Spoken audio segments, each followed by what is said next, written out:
I had a dream, and when I woke up, I felt that I needed the men and women of old to tell me what it means. In the same way, Joseph helped Pharaoh perceive that there would be 7 good years of harvest, followed by 7 years of famine. But there were no rivers, and there were no cows. It was just me, standing there in the middle of a desert. My fingers were blistered, my skin was hot from the sun, my lips were cracked, and I was thirstier than I can ever remember.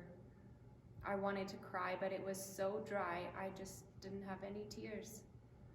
And then I heard a few words whispered on the wind. They made the hair stand up on my arms as a cool breeze swept across my body. I woke up right then because the feeling was so real, so startling.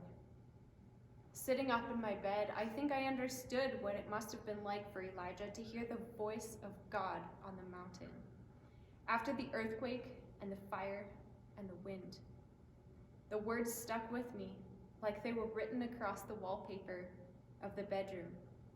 The wrapping paper, scissors, and tape from a late-night session of gift wrapping were still sitting there on the floor.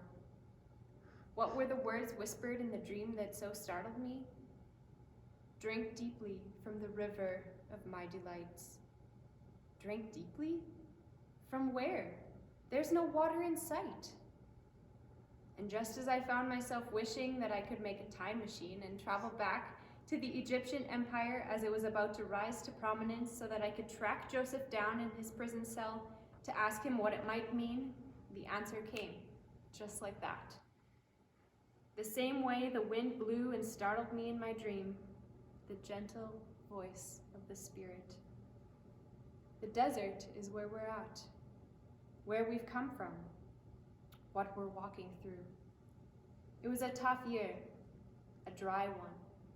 I felt depleted, to be honest, more depleted than I'd like to admit, and possibly more than any other time in my life.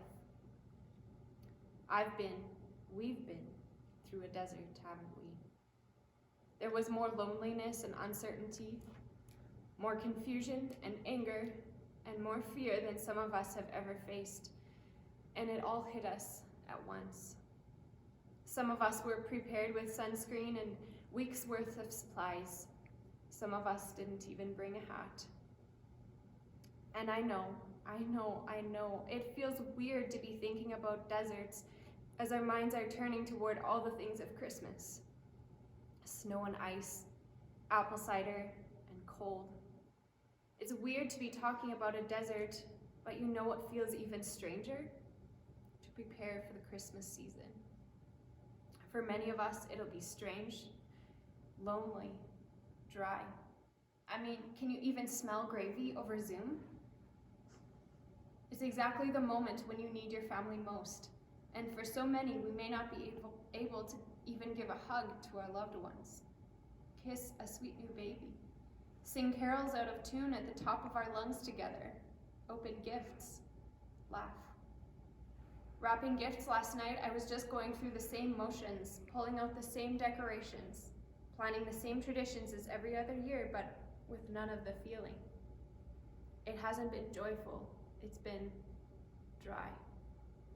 Like my burnt lips in the dream, like the scorched and sandy ground I was standing on. And yet the still small voice whispers, drink deeply. Where and from what? His Spirit, my friends, God's sweet and refreshing Spirit. If I learned anything from this difficult season, it's that you can never have enough. Enough toilet paper hidden in the linen closet.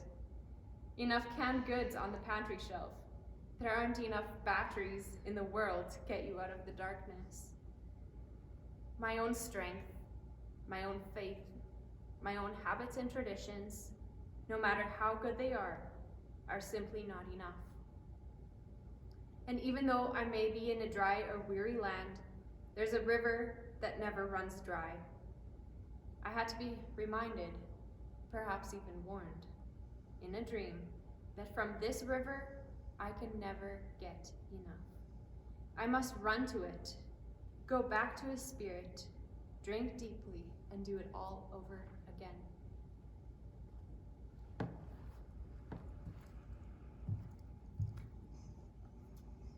Today, I'm lighting the candle of Advent as a reminder that even in a desert, God refreshes me. Even in the darkness, his light shines. No matter what we feel, by his great mercy, we can find the joy of God again. So let us go to him. Drink deeply, and know true joy.